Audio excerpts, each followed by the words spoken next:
What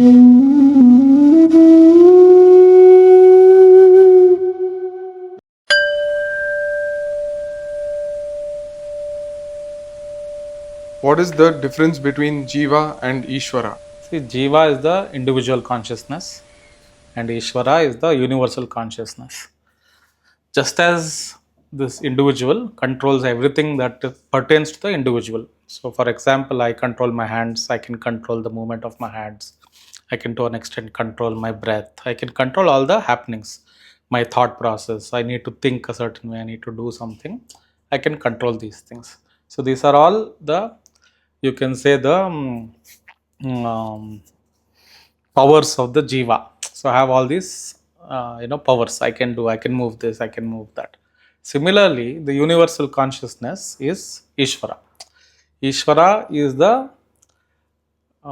you can say a collective consciousness. So when we say cosmic consciousness or collective consciousness, see, when we say collective consciousness, it does not mean it's just consciousness of me and you and some other people. So if I cease to exist, it's not that Ishvara ceases to exist, right? So collective consciousness includes all the jivas, so all the manifest and all the unmanifest as well. So just as I can move and I can do things at an individual level, Ishvara is that entity or is that collective consciousness or that cosmic consciousness that moves about and does his things at that level. How does the cosmic order, rtam, govern the universe? And can it be experienced? Of course, rhythm, it can be experienced.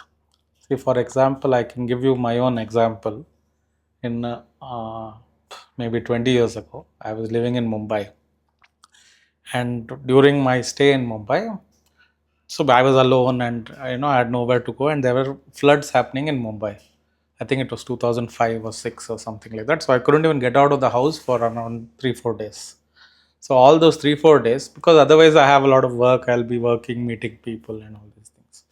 But when this floods happened and I couldn't even eat food, or I just got some groceries from supermarket, and I stayed in my room, and it was pouring heavily. It was a heavy downpour, and I would just sit in my balcony outside my room, and just there was a park outside my balcony, which I had never, that door only I had never opened. So for almost 3 days, I was just sitting there and constantly just meditating. So it was, maybe you can say, the first couple of hours I was meditating, and then you can say the meditation took over. So once I immersed myself in that, it was like absorption. So I was not able to come out. I didn't do anything. I didn't move around. I didn't go anywhere. So, and a lot of events led me to this thing. It was not just that because of the floods I ended up meditating or something. A lot of things happened before that which led me to this those 3 days. During those 3 days, I can say it was an unbroken meditation. Like I just got absorbed in it. And then by the end of these 3 days, when I walked out, and the rain subsided and all that, when I walked out, and I had never even, though my place was right next to a park, I had never entered the park. I had almost lived there for a year and I had never gone there. For the first time in my life, I walked out and I started walking around the park. And Mumbai is, anybody who's been to Mumbai knows it's very hectic and a lot of people and all that. For some reason, when I started moving around here, there were barely any people. So it was just me and the plants and the trees and all that. So why I'm talking about this is, when I started walking, I could feel like I had become very silent. So my mind was completely silenced, and I had reached, I had come to a space where I was just like existing at a very pure level, right? In a way, my mind was purified in during those 3 days of heavy monsoon. And when I walked around in the park, I could see that the plants and the trees are vibrating at my rhythm, right? English rhythm. So when I'm breathing, inhalation and exhalation, I can feel that the plants and the animals, not animals, sorry, the plants and everything around was vibrating at my frequency. It It was not that I was trying to be one with the universe or any of those things. It was just that I saw, because the mind had quietened, I could sense that the movement in me and the movement around in the world around me was the same movement. So it's the same movement in consciousness. And then if I saw some human being entering and walking into the park, even his steps would be at the rhythm of my breath. So this I became deeply aware of like there is a rhythm to the universe. So the rhythm is actually the Sanskrit word rhythm. Also you can say it means rhythm, but it is like the cosmic order. So it is a sense of oneness, it is a sense of, and not a sense of oneness like we are all one and beyond our caste or creed, not like that. It's a very intrinsic oneness where there is no separation. Everything is arising and falling at the same time, and everything is vibrating in the same way. So I could feel the ground move as per my mind. So you see, for a common man, if I tell this, it sounds like hallucination or whatever, but it came with a sense of deep bliss and a deep sense of peace and well-being, right? So it arose with the sense of we're all in this together, and everything will be all right, everything will be taken care of. So this was my first experience with this sense of rhythm, which is also the rhythm of the universe. How does one experience the subtle lokas through meditation or higher consciousness? See, we are born in this planet, we are born in Bhuloka, because we are, and in a certain family, in a certain city, in a certain, you can say, economic or cultural strata, because of our vibrations. So, if the, let's say the vibrations are from 0 to 100, if your range is from, let's say, 3 to 7, and you're born in a certain way. So, the quality of vibrations, it's not so much quantity or something like that, it's the quality of vibration. How you're vibrating is your life, right? So similarly, the lower your quality is, as in the grosser quality, will make you like be born and reborn in Bhuloka. And to a large extent, you'll be reborn. Even it's possible that we will be reborn as animals or as inert, like some insects also. It's possible. It's all about frequency. So the purer you are, when we say purity, we mean it's completely to do with purification of the mind. The mind is free of impurities, of kleshas. Impurities are like anger, hatred, jealousy, petty mindedness. All these things shrink your consciousness. So, as long as you're stuck to these negative tendencies, like I hate this person, I cannot stand this person, things like that, or very grosser things. I want to get this, I want to, lustful tendencies. So, animalistic tendencies, perversions, all these things drag your consciousness lower and lower. So you will be born in Mrityuloka, that is our planet, Bhuloka, and you will be reborn as animals also, if you have animalistic tendencies. So the sense of if raising your consciousness means letting go of the lower tendencies and raising, elevating your consciousness or ascending is higher ideals, compassion, love, you know things like that, a sense of freedom, sense of detachment from the world. So just this being or existing in higher frequencies will help you lose out your the karmas that hold you back on this planet. Not only you will be reborn in higher planes of existence, but you will also have access, even in during this lifetime you will have access to higher dimensions of life. So main thing, it's not just about meditation or getting absorption or something. For your meditation to succeed, you have to first have a sense of vairagya or detachment from your lower tendencies and have a higher ideals. Higher ideals is ideals of love, peace, compassion, things like that, which will help you let go of the grosser planes of existence. What are the Akashic records and how do we access it? See, Akashic record is nothing but consciousness. So when we say consciousness, it's not just that I am conscious and it is my deep rooted things. It's not just trauma from this life or past life or whatever. So when we say consciousness, we have to understand that consciousness is like an onion, right? So consciousness is like an onion. So the past, present, and future. Let's say you cut into an onion, you cut into it, and you will see all these rings, right? So the past, the future, and the present is there at the same time. So it is not that the past happened and the future will happen and the present is happening currently. It's not like that. There is only the present. And in the present moment, the past is embedded and the future is also embedded. Because even time is a facet of consciousness. Time does not arise in the future. There is no future, there is no past, there is only the present moment, right? So everything is embedded in the present moment, and the present moment is nothing but consciousness. So the Akashic Records is not something that is in the sky somewhere and that we have to access. It is our own consciousness. It is our own, you can say, content of consciousness, right? So from where this individual I arises, that individual I is himself the capsule of all human memory. So whatever has happened to you, for example, as an individual, whatever you have gone through is embedded in this memory capsule. Just as you wake up in the morning and you say, "Oh my God, this is me. I'm Kanchi. This is my life. This is my parents. This is my family or whatever." How do you know all these things? Why do you not wake up daily as a different person? You wake up because that memory capsule is there, embedded in you, and because you identify with that memory, you are waking up as Swarupa, as Kanchi, or whatever it is, as this individual.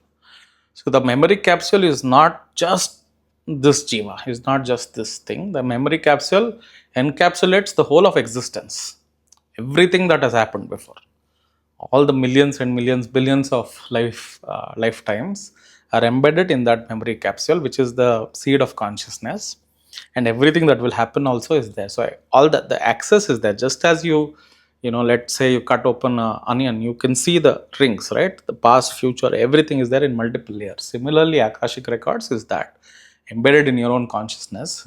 When you penetrate deep enough into your own recesses of your own consciousness, you can access it. What is the relationship between dhyana and samadhi? See, there is dharana, dhyana, and samadhi.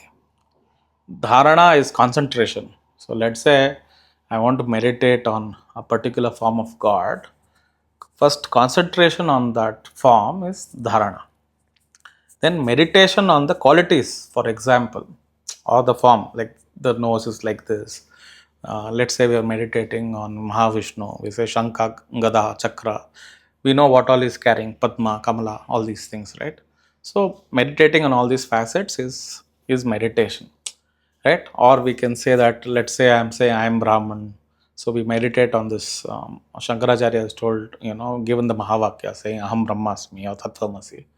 So concentrating first Tattvamasi, and concentrating on this is dharana. Holding on to that thought, giving up all other thoughts, saying Tattvamasi is dharana. Once you know once you are able to concentrate, then you meditate on the meaning of Tattvamasi. So what is this Tat? What is Tattvam? What is Asi? What is, like that? What is that which is, thou art that? That is the meaning of Tattvamasi. What is that and what is thou? So seeing the, relation to these two things. So meditating deeply on a particular subject, deeply going into the depth of that subject is object of meditation is dhyana. And when this effort becomes effortless, see, when the meaning of Tattvamasi reveals itself to you, you are absorbed in the meaning. So the subject, that is the seer, that is I, is absorbed in the object of meditation. So the subject and the object disappear. This is samadhi. When effort becomes effortlessness, then it is samadhi. How do the Siddhis manifest in a seeker? Is it of any use?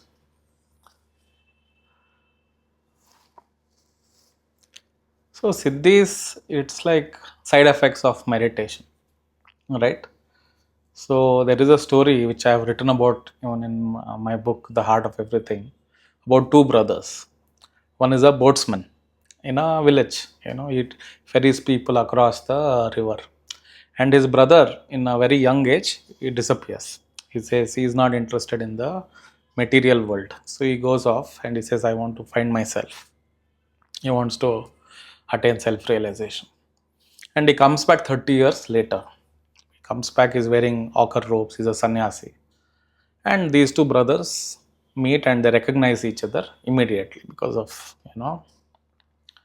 their past and all that. So the elder brother, the younger brother who's become a sadhu now, who's become a sannyasi, tells the elder brother, take me on your boat, I want to show you something.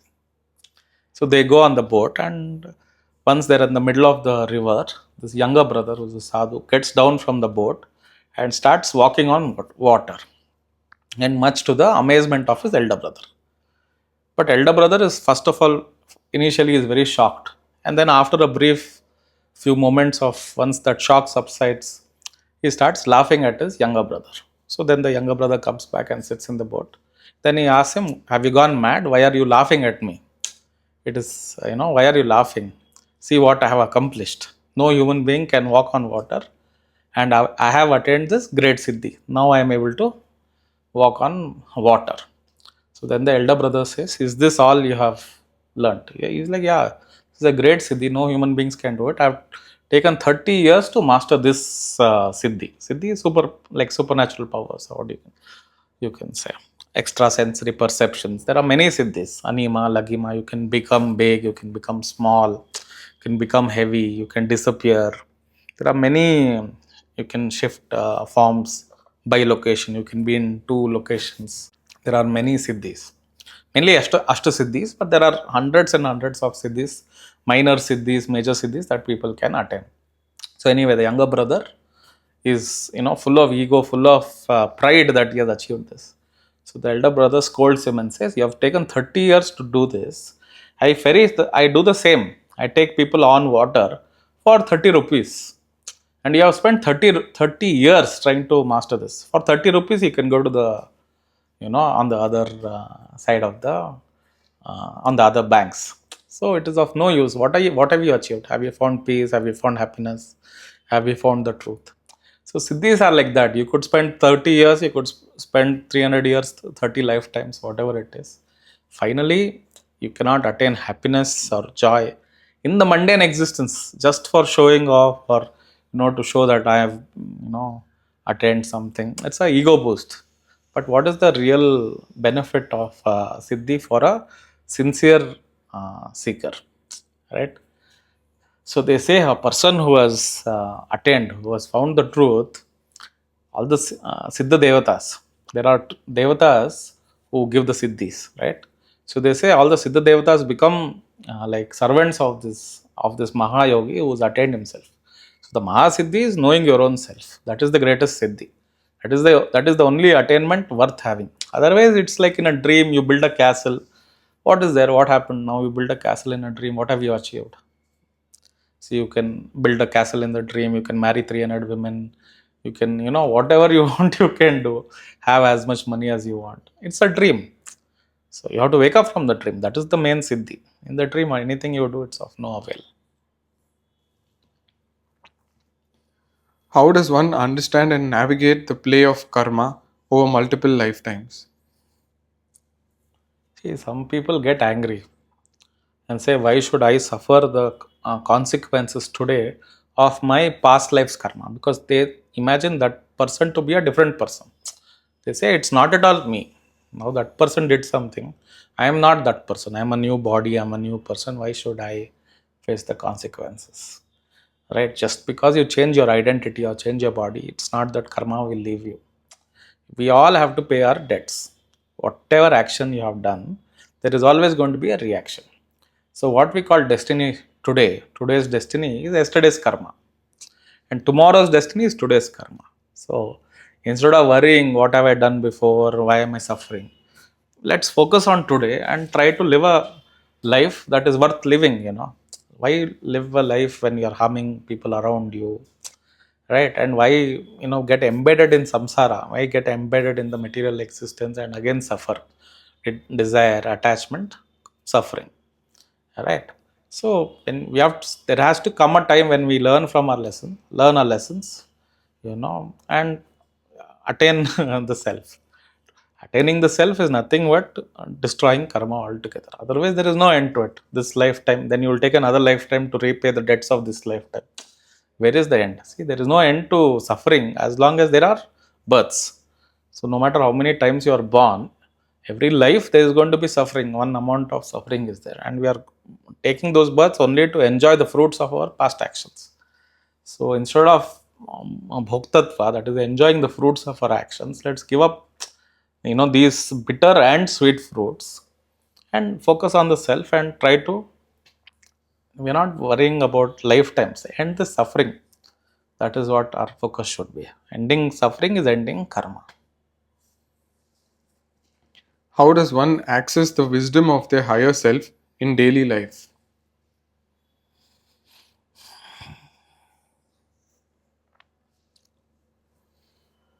See, letting go of the lower tendencies is being in touch with your higher self. There is no such thing, first of all, as higher self, lower self, and all these things.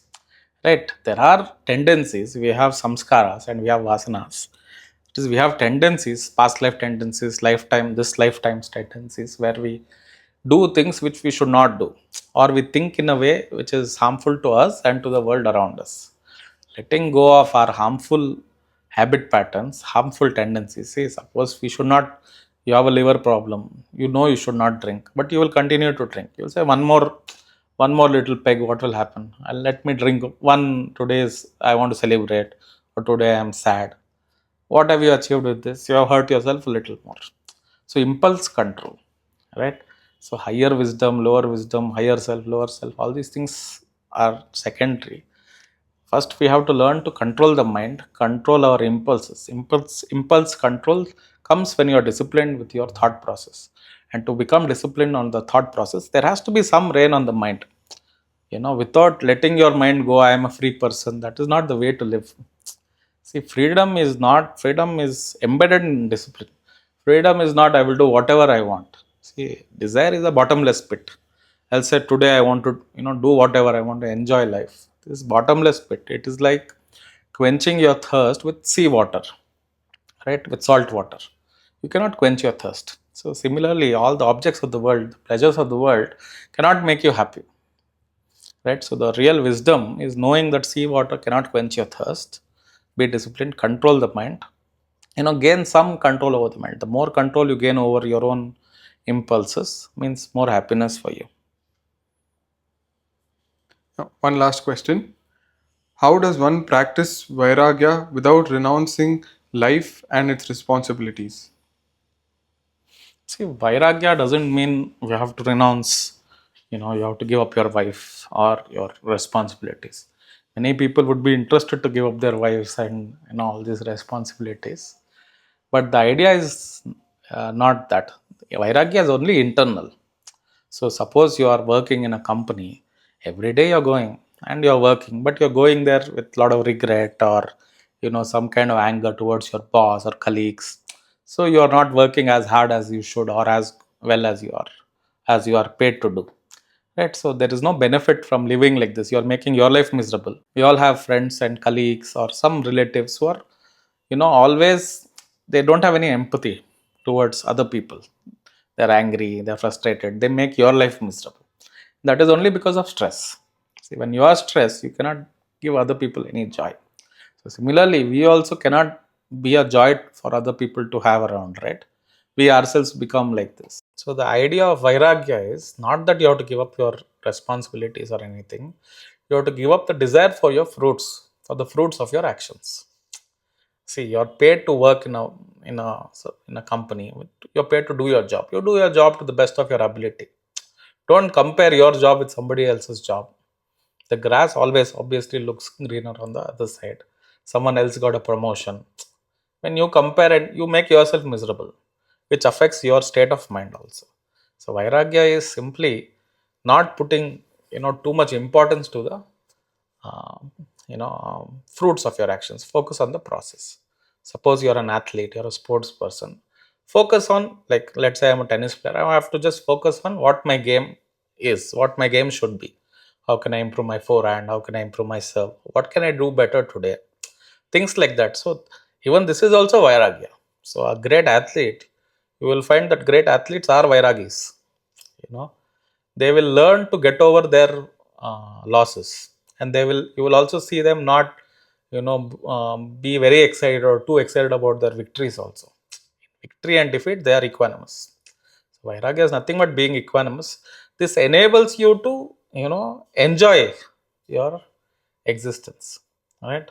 Being attached, see, vairagya simply means not being attached. When you're too attached to the possibility of this can happen, that can happen, or this should happen, what at any cost, you cannot find happiness, because finally what is under your control is only the process. What you can put your effort is only under your control. What has to come, that will come from Ishvara. Ishvara could be your boss, it could be circumstances, it could be anything else, right? So focusing on processes, focusing on the controllables, what you can control in your life, you do that. Give up the rest, and that is the way to be happy. That's all. Pursuit of happiness, seeking happiness through objects or in any way, is only sadness. So if I pursue happiness, saying I want to be happy, I want to be happy, I want to be happy, this effort that you're putting to be happy is only causing you sadness. I want to be happy, I'll buy this car and then I will be happy. So this trying to buy this car, you made yourself miserable, because you might not be able to afford that car now or in another 10 years. If I buy this house, I will be happy. So we are postponing life, saying I want to be happy, and if I buy this car, I will be happy. If I marry this girl, I will be happy. If I buy this house, I'll be happy. If this I change my job, I will be happy. If I make so much money, I will be happy. So if you add happiness, if to the word happiness, then you'll never be happy. Giving up the pursuit of happiness is only vairagya. And vairagya is another name for peace. It is Vairagya is the happiest person in the world, because the richest person in the world is one who has no desire. If I have everything, right? If a person says I don't need anything, then it's equal to him having everything. So he's the richest person in the world, and he is the only one who knows how to be happy. If you like this video, hit the like button and subscribe. And thanks for watching. We'd love to hear your thoughts in the comments below.